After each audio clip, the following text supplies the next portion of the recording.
Thank you. Perfect. Perfect last question. So, hello everyone. My name is Colette Basiliere. I am the Executive Director of Public Interest Technology New England. This is a new nonprofit. We're only about 7 months old at this point in time, which is super exciting. And our position is to be a hub for leaders from nonprofit, academia, government, and private sector who are really committed to the mission of public interest technology and thinking about how we can start designing technical solutions to problems that our communities are facing by centering those solutions on the community. So that's just a broad overview of what my organization is doing. So there is a PIT program at UMass. It's called PIT at UMass, shockingly, but they have been a great supporter of all of the work that I'm doing. They're one of the co-founders of PIT New England. And we're really excited to be working with them along with BU and a number of other schools in New England to start to grow this network to think about bridging the gaps like we've seen between academia, nonprofit, and government to create these technologies that can enhance our world in different ways. So that's me. Also, I have my master's from UMass Amherst in computer science, and I worked as a software engineer as a number of years in biotech. So I have the technical experience, and I'm very new to this leadership role where I get to now kind of do the people side of things and get to build those relationships.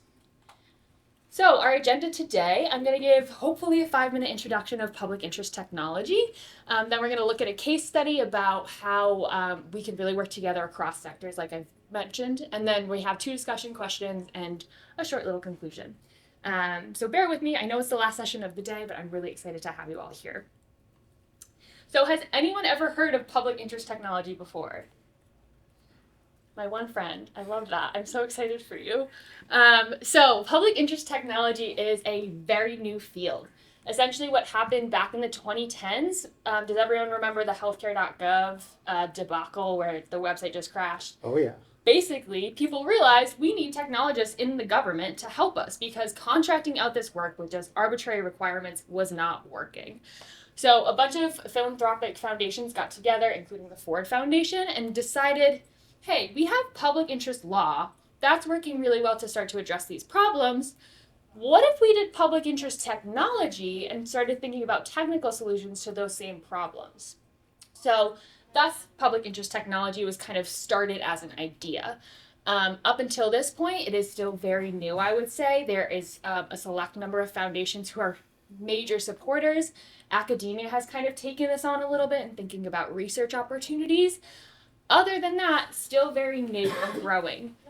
So one of the things that I like to point out is if you actually Google what is public interest technology, even Wikipedia is like, there are 12 definitions. So here's a variety of them. So here are some of my favorite ones. PIT at UMass, that program I first mentioned, says that public interest tech focuses on the development and realization of socially responsible solutions to the challenges of a technical-driven world. That makes sense. The MIT Technologist, which is a publication, almost like a blog that interviews technologists who are focusing on this work, says that PIT is a new multidisciplinary field that emphasizes the benefits that flow from both old and new technologies and the way that they are used. A little bit more broad, but still applicable. And then finally, the Ford Foundation definition. This is what most people reference when they're thinking about public interest technology. So to skip ahead a little, like I said, model off of public interest law, but it works to ensure technology is designed, deployed, and regulated in a way that protects and improves the lives of people, centering on the values of equity, inclusion, and accountability where the public interest is at stake. So there's a lot to unpack there, obviously, but the 2 things that I always take away from this is that our technical solutions should be centering on protecting the lives of people and centering on the values of equity, inclusion, and accountability. And those are honestly great things to just use in day-to-day life. There's a lot of problems that we focus on in public interest technology that are more government driven, and we think about the public interest and the public good because that is the field that we're in. However, the reason why I'm really interested to have this talk with you today is because I don't think that these are just applicable to government employees who are working on healthcare.gov. You know what I mean? So how can we also use these so that you can think about yourselves as public interest technologists in a way when you enter your day-to-day 9 to 5, whatever your work looks like? Any questions so far? All right, so what does public interest technology look like, right? I just gave a whole bunch of crazy definitions that were super broad. So here's some more concrete examples for you to think about. The first one, community-centered approaches to design and implementation. This means you're not just doing user testing at the end where you are like, look, I made this product for you. Aren't you so excited it's going to change your life? That is not what PIT is about. It is about thinking through what is the problem we want to solve, hopefully asking the community, what do you need help solving, not actually thinking of that question yourself, and then actually including them with the design and implementation process. Secondly, bridging the gap between policy and technology. As we all see, the government is scrambling right now to figure out how to regulate things like AI. No one knows how to do it. So how can we as technologists try and facilitate that conversation a little better, give our input, and share that language between policy and technology to make sure that those regulations make sense for us and society? We approach problems in an inclusive, iterative manner. So technology should not just be deployed into the world and left there. We should think about ways that we are hearing feedback from users, adapting to new technologies, adapting to new needs, and iterating over that process. And then up at the top, using technology to generate public benefits and promote the public good. So really centering the actual technological solutions around problems that are public focused. So that's a little bit more public interest tech oriented, I would say.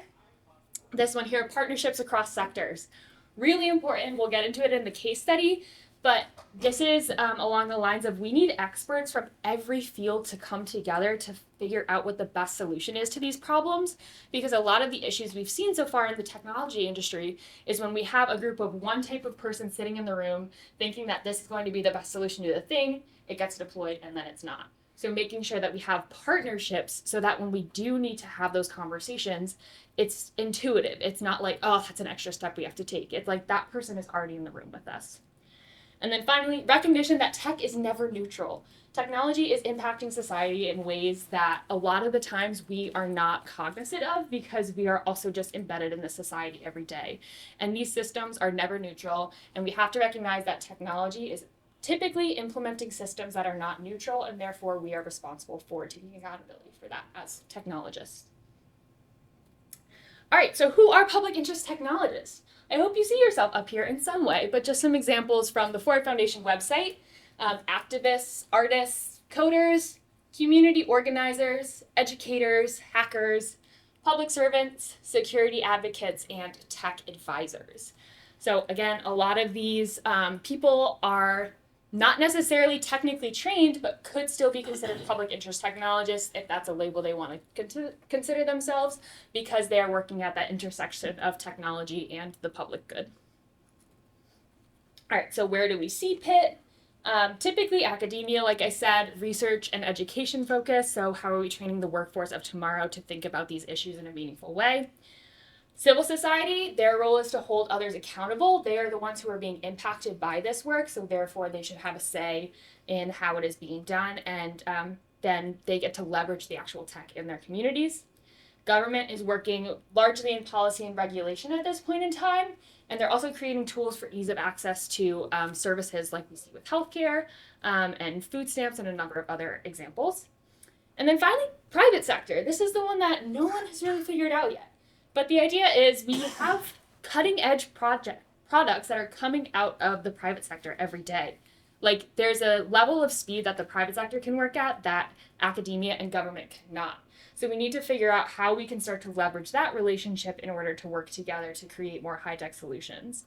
And also by promoting PIT values, companies will tend to attract employees that are just more passionate about their work. They'll be retained for longer because they're excited about what they're doing. They'll see the value. And also, it's a great look for their brand. When they're selling something to their customers and they say, look, we have all these values, we're community-centered, we're community-oriented, customers will tend to want that product over another. All right, the case study. So Airbnb, oh, that blue looks horrible. I'm so sorry. Okay, so I'll read this for you. So following documentation that hosts of Asian origins were 20% less likely than their white counterparts in some locations, they were making up to 20% less. Sorry about that. Airbnb reinvented its booking procedures in the name of objectivity and updated its non-discrimination policy. So essentially what happened is in 2015, Harvard produced a study that found that on average, Asian hosts were earned $90 less, or about 20% less than white hosts for similar rentals. And then a year later in 2016, the Harvard Business School put out a study that found distinctly African American names were about 16% less likely to be accepted than guests than those with white names as their counterparts. And then in 2016, hashtag Airbnb while black started trending on Twitter. So we have these pieces, right? Airbnb is a private company that has gone out into the world and produced a product that the public is impacted by very clearly. Harvard and academia then ran studies on that to say, this is not equitable, this is not working. Then civil society went on Twitter and said, we are being affected by this negatively, it's not working. So what Airbnb did is they took this and they said, okay, here's what we can do. Airbnb community commitment is now a form that has to be signed by any user who wants to be a participant on Airbnb.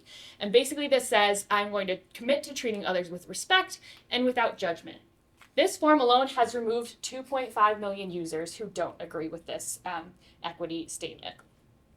And then in 2020, Airbnb launches Project Lighthouse, which is a US-based initiative to help Airbnb collect and understand the data that they can use on racial discrimination, and they partner with a number of nonprofits on this project. So this is a great example about how we have this cross-sector partnership to say we have civil society, we have academia, and we have the private sector working together to create a just solution to a problem that is impacting everybody. Okay, so how can I be a public interest technologist? This is my last slide. And then we can have a little discussion. So these are some things that I think as individuals we can think about in our day-to-day lives to be a public interest technologist. What I understand, because I've had experience as a software engineer, is it's really hard to show up every day to work and walk in and say, today I'm going to talk about how we can change the world. Because some days you just need to write tests. Some days you just need to sit in meetings all day long. You know what I mean? It's not always applicable to have these conversations. However, if we build the muscle of knowing how to apply a lens that a public interest technologist is, when that conversation does become appropriate, it's instinctive. It's easy for you to ask questions like, why is this technology being created? Why aren't we including communities in the conversation, as opposed to that being a reactive step after you've created the product already. So these are just some of the ways that I've brainstormed that I think might be useful when you're thinking about how to be a public interest technologist in today's world. So the first one, find ways to work effectively with others who are working in the public interest or experts that can provide meaningful context. Like I said, if you've already built partnerships with others in industries that are different from yours or in a specialty that you might sometimes work in, when the conversation comes up that you are designing a new product that has to have expertise that you don't have, that relationship is already there and it's not an extra step that you have to take. So building these partnerships early and often is essential. Another one, attend trainings to learn more about the domain you work in and how it relates to society. Something I thought was really interesting is I got hired as a software engineer at a biotech company that specialized in pathology. I know nothing about pathology, and I worked there, and I just looked at the cells all day, and I labeled data, and I did whatever I had to do, but I had no meaning behind it. And I always felt a little uncomfortable because I was like, this is strange. Like, I can't really have input on this actual system itself. I'm just coding requirements that are being given to me, and it's not really, I don't know, it didn't feel right because I wasn't able to ask the questions that I wanted to ask about the work we were doing. So trying to understand the concepts that you're working with and how they relate to society is really helpful to start to ask questions. Call it where technology can be used to improve the public good and question if technology should be created at all. If there is a topic that you're not necessarily comfortable with, seek out opportunities to include the community in design and implementation. And if there's just absolutely not a way for them to be there, advocate on their behalf. Use responsible data collection and reporting practices. This is a massive one that industry is very much responsible for because they have the resources to mine massive amounts of data, thinking through how it is being used and if there is reporting mechanisms that make sense versus just kind of, I guess, hoarding it in a way. Advocate for industry standards and enforcement that focus on PIT values. So, like I said, there's a lot of policy that needs to be made at this point in time that has not been made yet because we're all so focused on rushing ahead and innovating and making these incredible technologies. However, there needs to be some standardization, and we need to think about how we can regulate it in a way that protects and improves the lives of people as opposed to just kind of creates new things. So making sure that you are staying up to date with industry standards and advocating for ones that you feel will protect individuals. And finally, this is the one that everyone says, and I included it because I just think it's kind of funny.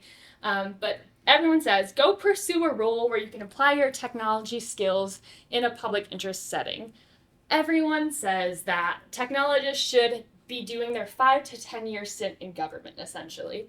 It's really interesting when you talk to a lot of people who are like firm in the field of PIT, they're one of the founders, they're like, yeah, everyone should go do 5 years working for the state and like develop their IT department and all of that.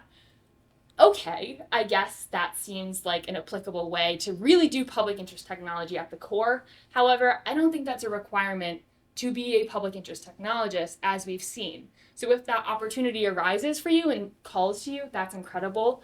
But I also push back against it because I think that there's so many other applicable ways that we need to be using public interest technology as a mindset that it is not just in government. All right, I've talked a lot. So, discussion question 1. Applying the public interest technology mindset. And it's not always easy or obvious is also what I want to say. Like I said, it's a muscle that you build by asking these questions continually. What are some ways that you imagine building this skill in your current role? Are there ways to improve the community-centered design aspect of your position? Essentially, on how could you advocate for equitable, just, and fair solutions? So essentially, this question is just asking, in your current role, do you see this being applicable, A? And B, if you do, what are some examples you might be able to give of when you could apply this mindset?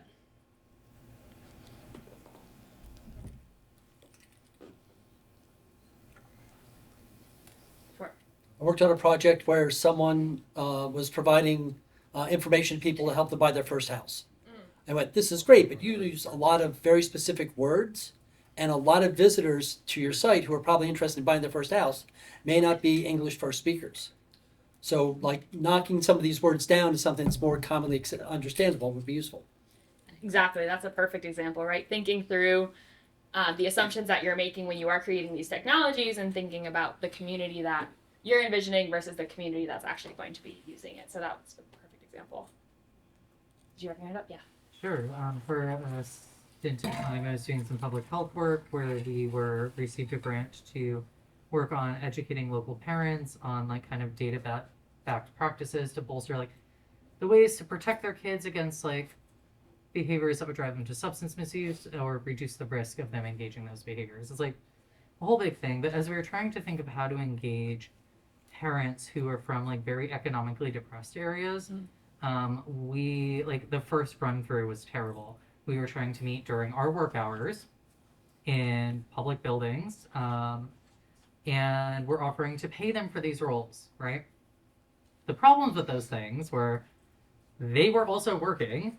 We needed to make our positionality a little bit, like they're from low socioeconomic backgrounds. They don't have great PTO. If they're coming, like they are probably not being compensated for that time, or could put them at job risk, or they didn't have transportation. So we moved all the meetings to like 7 p.m. to make it accessible. We made it hybrid so they can attend remotely. Trying to meet in public space often meant a lot of town halls. And a lot of these people were people of color who were like, yeah, that's heavily policed with like, no, we're not going to go there. We don't feel safe there. We're not doing that. Especially some were parents we were trying to engage who were actively homeless. And they're like, absolutely not.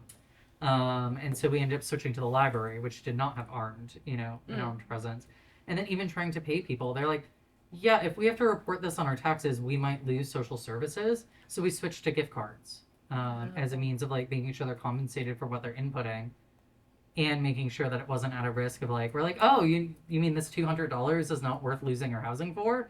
That's fair. So there was like a lot of things that like we really tried to audit and make better, and our participation went way up when we started making all of those shifts. Incredible. That's such a great example of thinking about how, like, you're directly talking to the community, asking what their needs are, and then adjusting to that instead of making so many assumptions about it.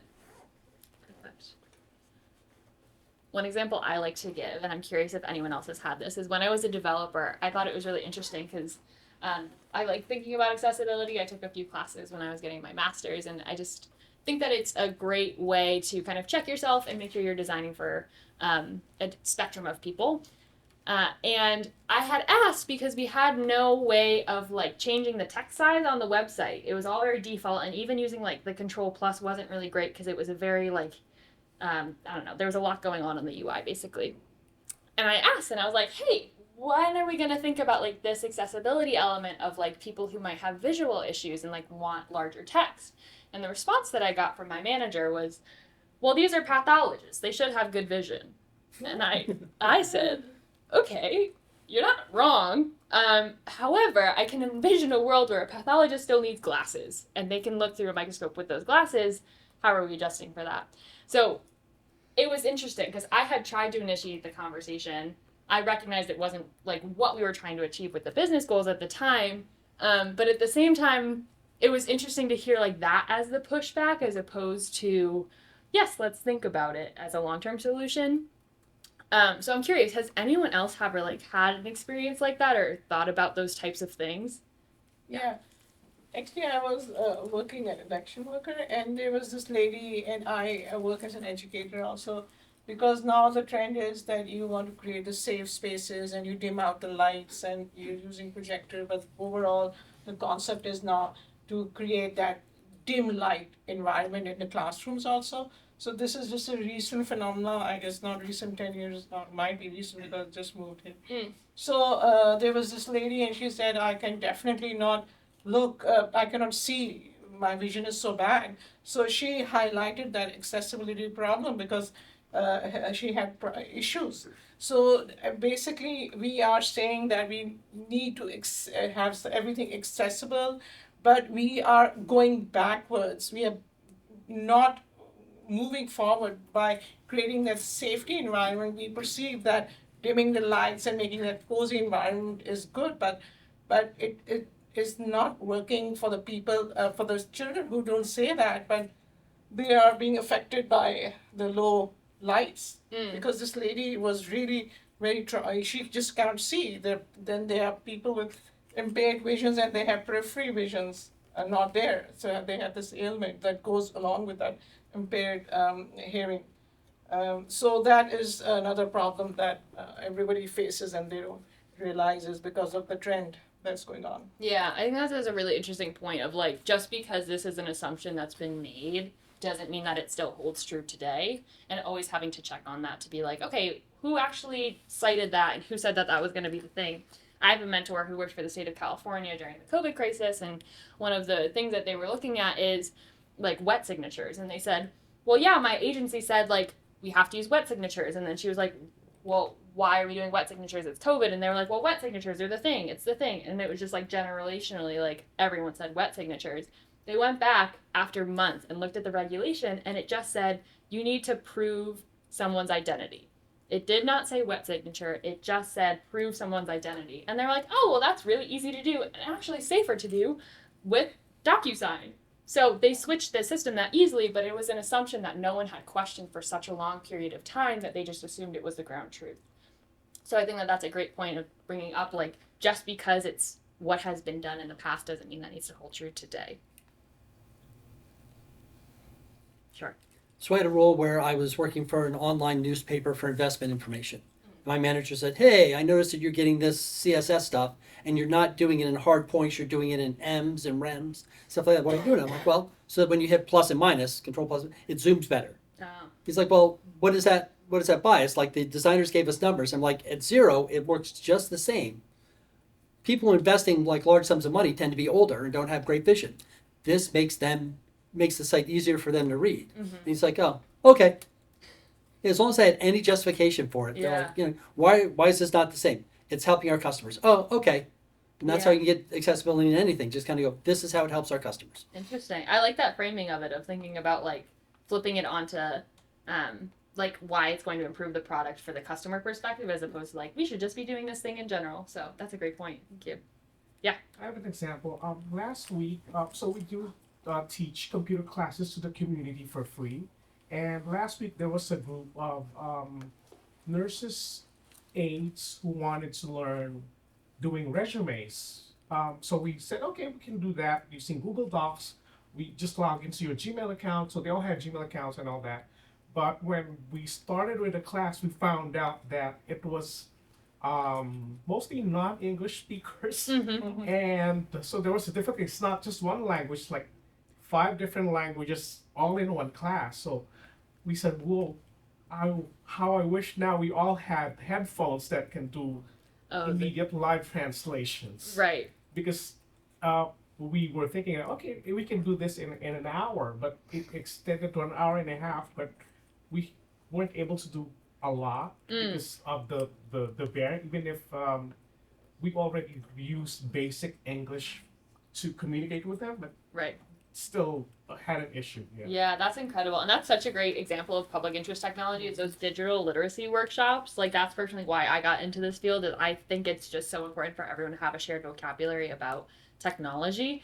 But yeah, it's so tricky sometimes because you really want to be helping these people and are certain boundaries you have to work in with things like Google Docs, right? Which is Yeah. largely in English. If you show up to the library and use the library computers, they're going to be Oh, programmed in English. And to add to that, we hired somebody who spoke Spanish, Oh yeah. and he too had a problem because there was, I think it was a Spanish class, but they all came from different Latin American countries, Yeah. and they had difficulty speaking with this. They had different Spanish Right. Different dialects. Yeah.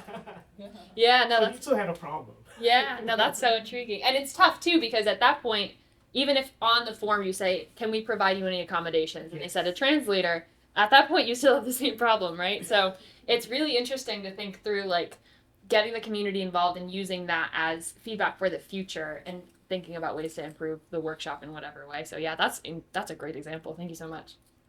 All right, the second question I am personally just really curious about. So this is something I don't have an answer to, and I've just been having this discussion a lot because I think it's interesting and very applicable to the field of public interest technology. So this is kind of coming from my perspective.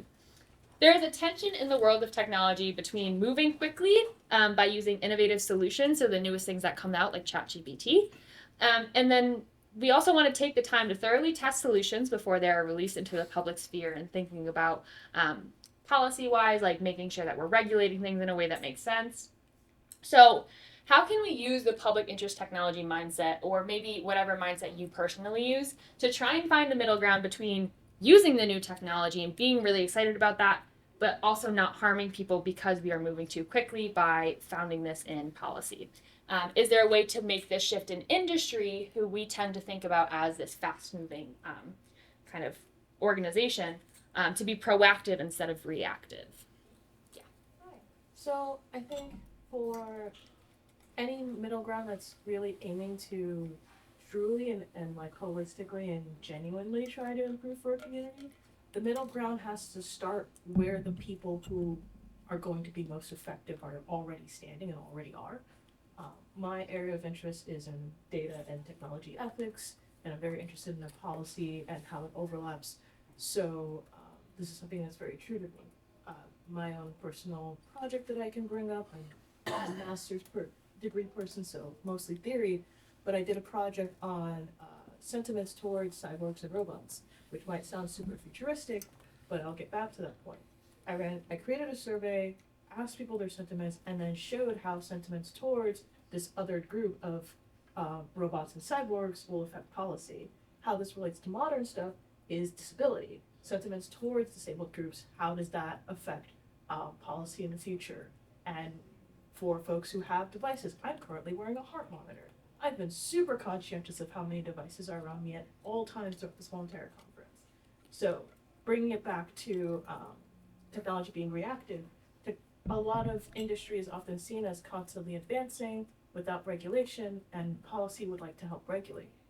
I think all that middle ground really needs to focus on identifying who's actually being impacted, look at technology as not being neutral at all because it's not, and building that middle ground with them, starting with them and at wherever they are and going from there. Response.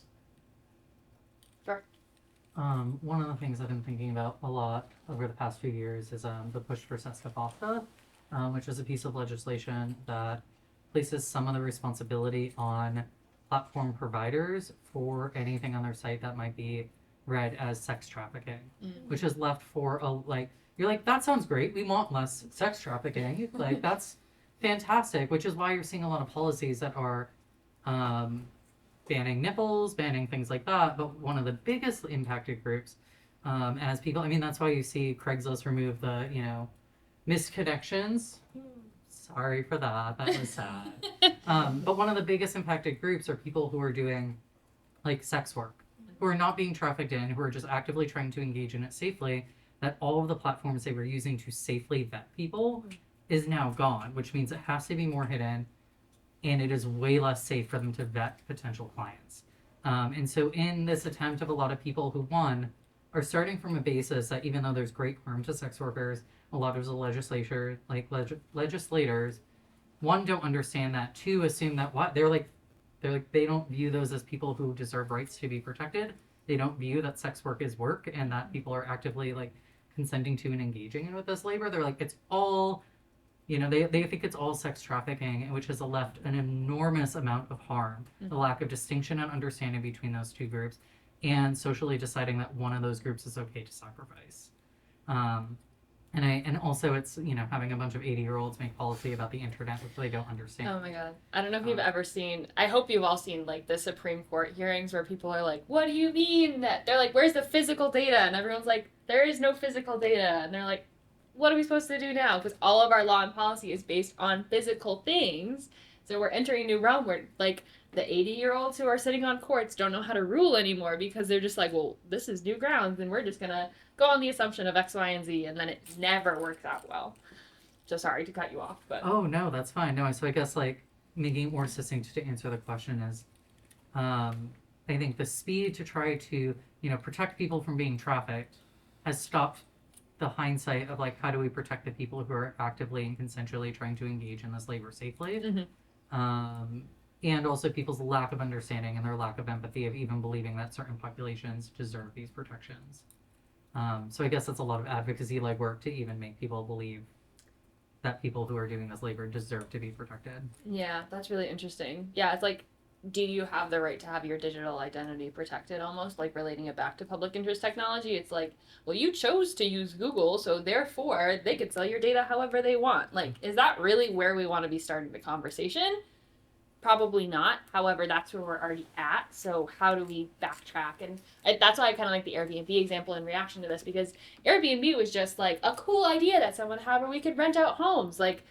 The founders even admit, if you go and read the articles on it, that they were we weren't thinking this far ahead in terms of how race was going to play into our algorithms. However, that's the tech industry, right? You have an idea, you get a venture capitalist to fund you, and then you go off and you build the thing and you release it. However, there's so many ramifications that are not being talked about, which is why I think that we need to have this shift. Yeah. I think that with tech, one of the issues we have is the issue of scale. If I have a cool idea for some software I want to start up in my garage and I do that, fine. I'm impacting maybe my 10 friends. Oh my God, 20 people because they got their family into it. It's when you're national, right? And you're impacting anybody and everybody. That's a hugely different question of how you should be regulated and what your responsibilities are. Interesting. I think as a corollary to that, when it's a free to use service versus when it's a paid service. Oh, yeah. Because one is, I've made an agreement with you, right? There is a wall here versus we're trying to get everyone in and extract as much out of them as we possibly can. That's obviously, it's intrinsically more exploitative. That's a really interesting point. Thank you. Yeah, I saw your hand. So first of all, the two extremes you're describing here are things that were talked about in the keynote earlier today, right?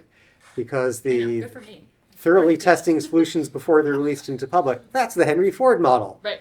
And the moving quickly, using innovative solutions. That's the modern start with an MVP approach and then make changes. So as far as technology is concerned, I think the MVP approach has proven to be more successful than the Henry Ford approach. So I'm not really sure that this is an answer from the public interest technology point of view. It might just be an answer from the engineering point of view. Sure. But I think the way to minimize harm is to have many small releases. Make change. Don't try to move quickly by taking big steps, and certainly don't spend time thoroughly testing those steps before releasing them, but make change quickly with lots of small steps. And then as you make a small step and it has an undesired effect, you can correct it quickly, rather than building up a whole bunch of things that you're going to release all at once and trying to thoroughly test, but maybe not doing the right tests. Right. Yeah. And then releasing it all at once as a monolith. So Yeah. so small steps is my answer to this question. I love that. Sure. Small steps only work so much. I was thinking about this because people keep jumping onto AI and they're like, my chatbot, it's going to be AI. Exactly. That did not serve an airline well recently. Yeah. Oh my gosh. Yeah. But the thing that technologists can do is learn about what's going into AI. For example, what is it absorbing in the first place, and is that data biased? There's a lot of studies on Google's data. It's biased. Right. So if you're incorporating that, I work for a civic tech company, and we talk about AI, and we are worried about it doing harm to an already group of people who are already dismissed by society in some real sense. So even like a small thing of introducing AI, even in a small aspect of your or part of your website, it's never small. So I think, what can we do as technologists? Do research, really understand everything that's going into. I don't know. It's hard because like small tweaks to a website, that's fine. Wording, internationalization, by the way, is a very good thing to bring into a website if you can. And I've learned in civic tech, bring the language down to a different level. But really, I think it's really hard also as a technologist. Like, how do I keep up with AI? Exactly. It's doing research, but when do you do that? I know, exactly. It's hard. I think so. For me personally, I also think it's accountability on the people who are putting out the technology, like ChatGPT, because I personally, in my humble opinion, think they did a horrible job actually telling people what ChatGPT was capable of. They said, hey, come use this thing. It's going to be perfect. It's going to change your life forever. They did not tell people that it was a language model. They did not tell people, well, they probably did, but they did not explicitly explain that this model views numbers as words. Therefore, it's going to get every math equation that you give it wrong unless we magically guess it correctly. So the number of people that I've sat down and explained to, when it said 2 + 2 = 5, it's as if you asked cat plus dog = door. Like, the model does not view that any differently. Therefore, of course it got the math wrong. And like in that one sentence, it clicked for them and they understood, oh, okay, so this is what I can use ChatGPT for as opposed to this other thing. But if that's not explicitly told to people and we keep using this like capitalistic view of like, let's build this thing to make money and change people's lives, like this is going to be a problem. Yeah. I think this relates to earlier talk that Cole had about techno-determinism. A lot of this is the intersection of wealth, power, and big quotes innovation, because that's a word that's used very often. I feel like the trying to make things as fast as possible, as cool as possible, what is the goal there? Like, if I bake a cake and I'm gonna bake it for you in 10 minutes, versus I baked a cake, but I made sure that I didn't have any allergens that could kill you. I made sure the cake was the right size for the party, and there might be 1 or 2 more people, so we might run out of slices, but now I have that data for next time to get a cake pan that's a lot bigger. Which one would you rather have, the one in 10 minutes or the one where I took 10 minutes extra to make sure that it more accurately fit the situation? So that's one thing about wealth, power, and innovation. And I think that a point that you brought up is consent within technology and data. But give room for other hands. Go for it. And I think piggybacking off of the scalability that you were talking about one of the things that I think there's been some really awesome AI ethicists talking about is facial recognition, right? Like right now, there's less than a 1% margin of error for white men. There is almost a 30% margin of error for women of color. And so a lot of people are saying, well, what's the data set? It has bias, so let's fix the data set instead of what is this being used for? And right now, they're starting to use it to and those margins of errors are even higher with children or elderly folks, especially with children, how quickly their facial features evolve and change. And so right now it's getting paired with unmanned drones for shooting and killing people. And so now you have like that, the impact of that harm is astronomical. Even though they say like a human will always be approving at the end. There's a lot of people now who are still trying to build out their AI. They're not seeing necessarily how quickly scalable it is because they're like, oh, it's to unlock your phone. Facial recognition, amazing. You're like, no, what is the scalability of this? And we all are continually training our Facebook, and they're like, did we identify you? And you're like, you sure did. Good job, Facebook. Thank you for tagging me. I think the scalability is like really hard to see the end use of. Yeah. And I think the pressure to be first to market, make as much profit as possible, has made people try to rush there, and they're like, we'll build the ethics in after. Right. But the scale is happening beyond, like, faster than the ethics are. Yeah. Yeah. Right after the security. Right. Yeah, exactly. And, Right. and accessibility. Yeah, I know. We'll do that later. Yeah, I Get think that button spin first. off from there that the scalability might be it's tied up with the wars and the defense mechanisms. So Right. we cannot do anything about that. So what actually I don't know whether we can do. What do you say about that? Yeah, fair. I was gonna say, I wonder if we as technologists need some sort of a Hippocratic oath. Ooh. Mm-hmm. I mean, we sort of do that anyway, and like, don't tank your live site. Right. Don't do stuff that is going to cause you difficulty. Don't leave security holes in your site. But I wonder if that's a, I don't know how you would enforce such a thing. Yeah. But I wonder if that's a concept we should be talking about. No, I really like that idea. And I know like the ACM, the Association for Computing, I hope everyone knows it because I don't know what it stands for. But the ACM has a code of ethics. And I remember I would reference it in class all the time, but it's like, that is not something that we just like generally talk about, right? It's just kind of like a webpage somewhere where we're all like, yeah, ethics, cool. But I really like this idea of this commitment to make sure that we are developing in a way that is beneficial and not harming people. So we're at time, so we could keep talking, but I'm just going to do the conclusion in case people want to leave. So this is supposed to say thank you. I don't know what happened to my slides, but thank you all for coming. In conclusion, public interest technology as a mindset, I believe, is a necessary skill that will transform the way that society and technology interact as a whole. It's really important to create partnerships and advocate for communities. And we should just take those first steps as establishing the field of public interest technology as a whole. And then public interest work will never be finished. This is a continued issue because communities will continue to have issues. Society will always find ways to be unequal. And we as technologists can work to try and diminish that and empower communities through technology. So some resources that I think are great. Recoding America is a book I've heard mentioned a few times today. It's absolutely incredible in terms of nitty-gritty about how government services view technology and how we can start to transform that to use technologists in government in an effective way. This book basically ends, like I said, by saying, everyone go do your service in government, which is not what I agree with. So the content's great, but just take the message with a grain of salt. Coded Bias on Netflix is another great one about how facial recognition has been causing so many problems. The U.S. Digital Response is an organization that I'm working with now, and you can actually volunteer for them and lead government projects.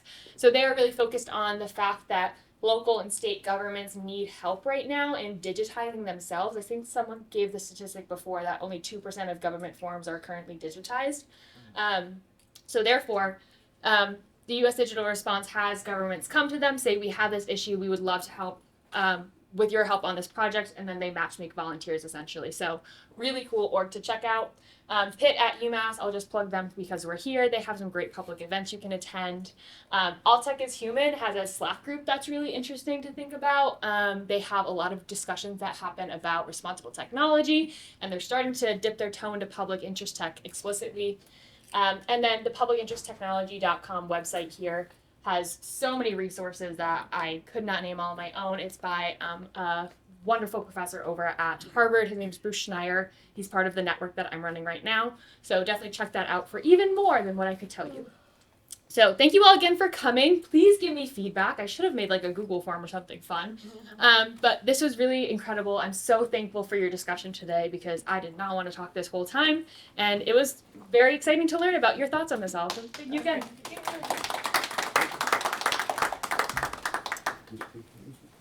I reviewed that. Oh, sure.